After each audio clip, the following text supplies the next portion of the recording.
Assalamualaikum warahmatullahi wabarakatuh. Selamat sore untuk teman-teman petani desa Lampung. Pada sore hari ini kita mendatangi lagi ya pertumbuhan semangka yang kemarin-kemarin sudah kami liput, yaitu yang menggunakan kupu tarung. Itu cuma satu paret ini ya, itu bukan kupu tarung, dan yang ke atas itu dibuat gulutan yang biasa. Dan untuk semangka ini itu sudah pemolesan yang ke-5 hari ya. Dan ini yang kupu tarung ini itu diranting teman-teman ya semua ya, karena untuk satu pokok ini terlalu untuk sulur-sulurnya ya, ini dipangkas ya di sini, karena dibuat semua sulur itu satu arah.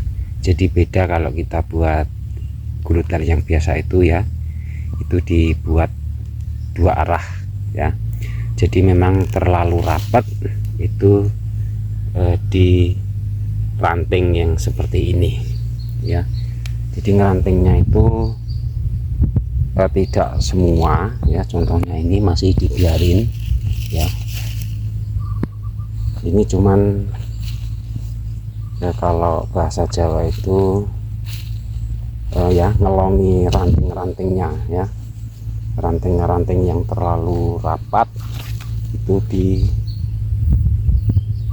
sebagian dibuang ya, di ranting. Ini untuk pertumbuhan semangka yang pembekasan seperti ini. Jadi bagaimana kata beliau kemarin ya, ini orangnya belum datang ya, jadi mungkin untuk sore hari ini itu tidak ke sawah ya atau ke ladang, karena memang sudah sore belum datang. Jadi menurut beliau tanam semangka biar sukses itu ya teman-teman semua, itu kita harus tahu apa sih yang diperlukan sama tanaman semangka ya. Ini tadi pagi kayaknya pendiselan ya, ini tadi pagi, jadi gulutan ini masih basah ya. Ya ini mungkin tadi pagi pemolesan sama pendiselan kemungkinan ya, habis pemolesan langsung didisel ya. Jadi kata beliau cara menanam semangka itu biar bagus dan bisa sukses itu kita harus tahu ya. Jadi maksudnya itu kita harus tahu, oh semangka ini minta di pengelapan air, semangka ini minta dipupuk ya, itu harus kita tahu. Apalagi semangka untuk pertumbuhan sekarang itu banyak yang terkena keriting teman-teman ya. Jadi semangka ini kalau ngomong keriting tetap terkena keriting teman-teman ya. Tapi untuk sulur itu terus berjalan. Jadi kata beliau semangka itu setiap hari harus kita cek ya, karena untuk pertumbuhan semangka itu ya 1 atau 2 hari itu sudah terlihat berubah ya, berubah daun di pangkal batang, dan berubahnya itu untuk pertumbuhan semangka. Karena kalau kita sampai terlambat ya, apalagi pengelapan air, karena di musim sekarang itu sangat sulit ya untuk cuaca, kadang panasnya yang luar biasa, terkadang gerimis atau mendung. Dan untuk teman-teman kalau semangka pentil yang sebesar masih pemolesan yang ke-4 atau 5 hari ya, kalau masih segini itu jangan pemupukan dulu, minimal kita harus tahu ya, nanti kalau pentil yang masih segini kita pupuk itu nanti bisa mengakibatkan gagal pada calon buahnya ya itu.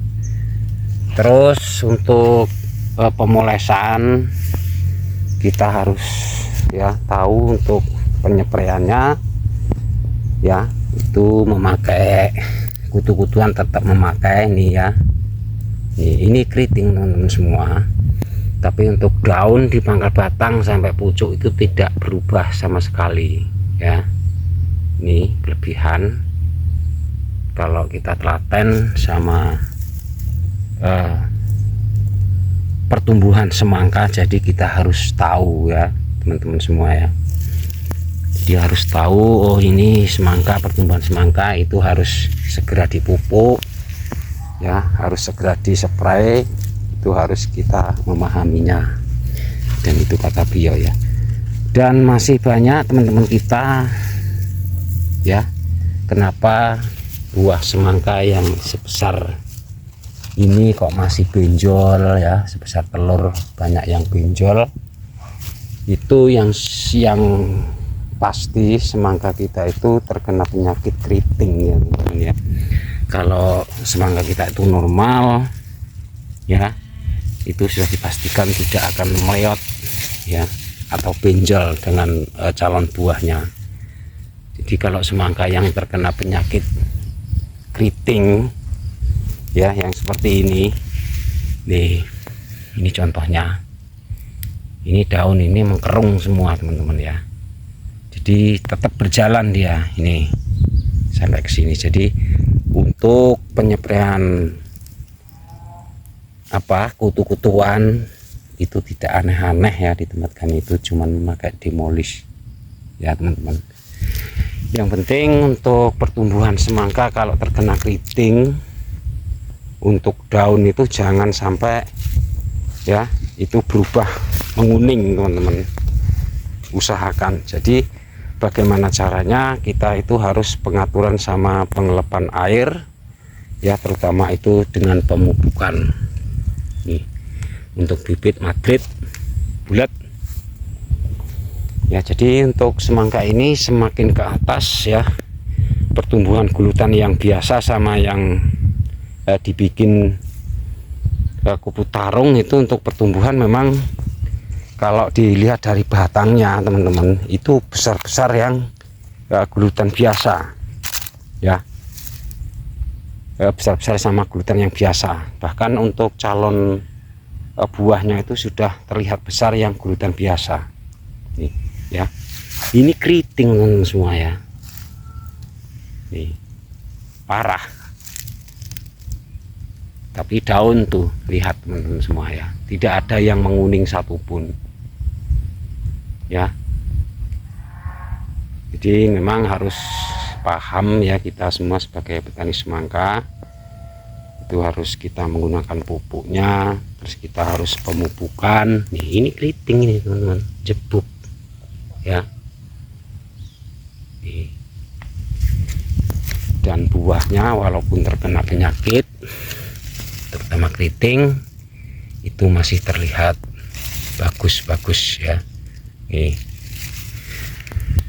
coba kita ke atas, untuk pertumbuhannya semakin rapat teman-teman ya. Ini sudah gulutan yang biasa ya, sudah terlihat rapat. Dan buah ya wajar, masih pemerasan yang kelima hari, itu masih ada yang kecil karena masih sedang proses pemolesan ya.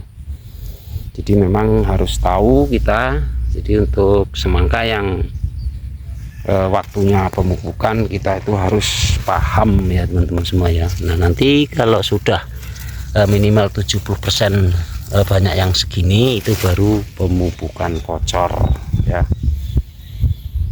Untuk pemupukan kocornya setelah pembuahan ada buahnya seperti ini ya, beliau itu tidak menggunakan Ponska teman-teman ya, cuman menggunakan Pak Tani ya, blower, KNO sama Mutiara kalau kita masih ada Mutiara ya. Jadi sudah tidak menggunakan pupuk Ponska. Kalau masih dengan pertumbuhan kemungkinan itu masih menggunakan pupuk Ponska ya. Jadi demikian ya, tanam semangka itu kita bisa sukses, bisa bagus, memang kita harus paham ya memahami tanaman semangka itu minta dipupuk apa minta penyepraian itu harus kita pahami ya. Jadi demikian, mudah-mudahan bermanfaat bagi teman-teman semua. Dan pada sore hari ini kami akhiri. Assalamualaikum warahmatullahi wabarakatuh.